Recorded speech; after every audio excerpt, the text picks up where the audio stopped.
ఓం సాయిరామ్. సాయి కుటుంబ సభ్యులందరికీ హృదయపూర్వక నమస్కారాలు.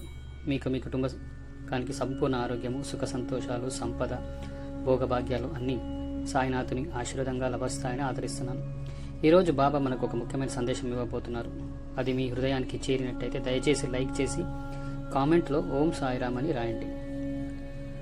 బాబా చెప్పే సందేశం ఇది. నీకు బాధ కలిగించిన వారిని శత్రువులుగా భావించి చిరస్థాయి వరకు బాధపడకు. వారు చేసిన తప్పుల కోసం నిరాశ వ్యక్తం చేయవద్దు. వారు చేసిన అన్యాయానికి వారు కర్మ తప్పకుండా అనుభవిస్తారు. వారు అనుభవించే ఫలితాలు కాలానికి అనుగుణంగా వస్తాయి. కాబట్టి వారి గురించి తరచుగా ఆలోచించి మానసిక బాధకు గురికాకు. వారిని నీ హృదయంతో క్షమించు.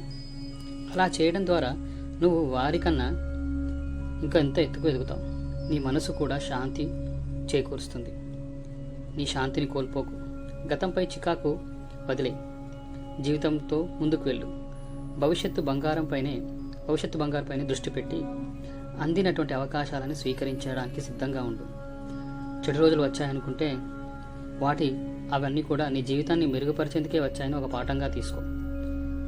నువ్వు కొత్త ప్రయాణాన్ని మొదలుపెట్టు. రాబోయే రోజుల్లో అపూర్వ విజయాలు నీకోసమే ఉన్నాయి. మంచి కుటుంబం, సౌఖ్యంగా ఉండే జీవితం నీకోసం ఎదురు చూస్తుంది. ఒక విషయం గుర్తుంచుకో, కష్టం వచ్చినప్పుడు మాత్రమే మనలో నిజమైనటువంటి పుణ్యము, నిబద్ధతలు ప్రత్యక్షమవుతాయి. కష్టం వల్లే మనకు ఎవరు నిజాయితీపరులు, ఎవరు వంచకులు అని తెలుస్తుంది. అందుకే సమస్యలను ఎదుర్కొనే విధానం నీకు బలాన్ని నేర్పుతుంది. నేను ఎప్పుడూ నిన్ను వదిలి వెళ్ళను. కష్టమైన సమయంలోనూ నీతోనే ఉంటాను. ఇది అర్థం చేసుకో. కష్టాలే సుఖానికి దారితీస్తాయి. ఇలాంటి విశ్వాసంతో ముందుకు నడుచు. ఇప్పుడు నిర్ణయించుకో. గతంపై అత్యధికంగా ఆలోచన చేసి మానివేస్తావా, లేకపోతే క్షమించి భవిష్యత్తుపై దృష్టి పెడతావా? నీవు జీవితం అంతా బంగారం మార్చడానికి నేనున్నాను.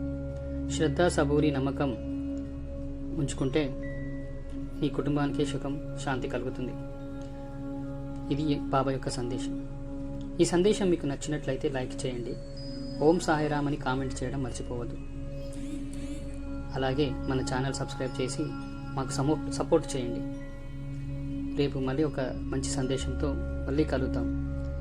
సర్వేషు సుఖినో భవంతు. ఓం సాయిరామ్, సాయిరామ్, సాయిరామ్.